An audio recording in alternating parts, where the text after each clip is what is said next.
There are a bunch of things that I thought about covering in my first video, and things I thought my first video might be. This will be none of that because A Recipe for Seduction was released today. A Lifetime original mini-movie about sex, lies, and chicken. Very quick production background, it was written by 3 people who don't have Wikipedia pages and also directed by all 3 of them, which is a great sign. 3 people directing one 15-minute movie. So, the plot. An heiress of a no longer rich family, Jessica, is proposed to by Billy, a douchebag, and heir of a very still rich family. Jessica is being pressured into the relationship by her mother solely for financial reasons. He's a Garibaldi. Do you know what this marriage would mean for us? Your father left us nothing but a legacy of debt. I'm sorry, Jessica. Marrying Billy is the only thing that can save us. Jessica hates Billy. She then meets Harlan Sanders, played by Mario Lopez. They quickly spark a connection. And, everything happens quickly in this movie. It's 15 minutes long, but it has 2 hours worth of content. But they spark a connection. Billy threatens / tries to buy Colonel Sanders off into leaving. Jessica and Colonel Sanders kiss. The mom sees. The mom tells Billy, and Billy kidnaps Colonel Sanders and lies to Jessica that he left. What do you mean he's gone? Also, the mom knocks out and kidnaps Jessica's gay best friend, and then he escapes, but a lot of that isn't shown. Anyway, Jessica finds Colonel Lopez tied up.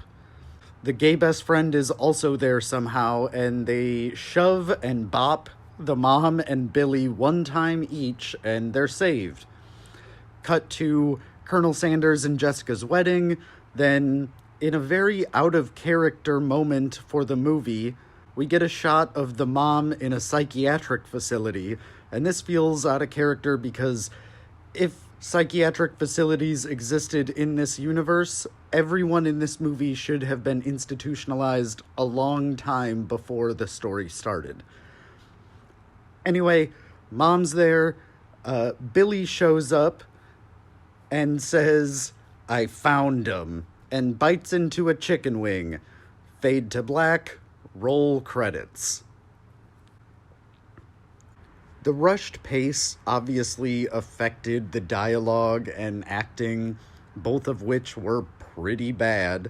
Except for Mario Lopez, every scene that he was in, he had this, big dorky grin, like he knew how stupid all of this was and was just having a lot of fun, and I love that. I'm not going to harp on the acting and dialogue of this movie too much because critiquing any Lifetime movie for bad acting and dialogue is like critiquing those paintings that One Elephant does for not being realistic enough. It's just very much not the point of the work.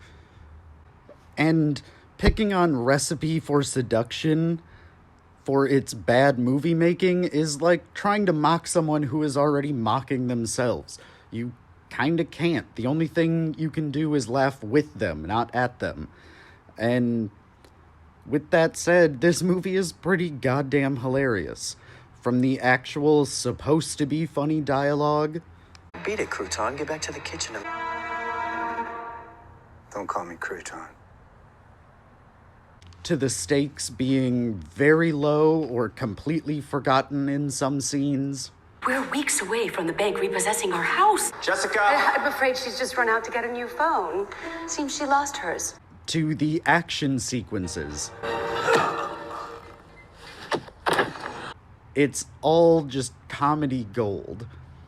And I think KFC has genius marketing strategists who knew exactly what they wanted and were smart enough to use Lifetime's money and ironic brand recognition to make a 15-minute commercial that is both outrageous and memeable. But it's still very much a Lifetime movie first. The KFC influences and mentions are all subtle. There's no blatant advertising. Colonel Sanders was definitely just there to generate buzz and put butts in seats. Mario Lopez never, turns to the camera to tell you about a new family meal. It's just a love triangle story that Colonel Sanders happens to be a part of. Or, I guess, a love square because Billy and his girlfriend's mom are also secretly hooking up because Lifetime.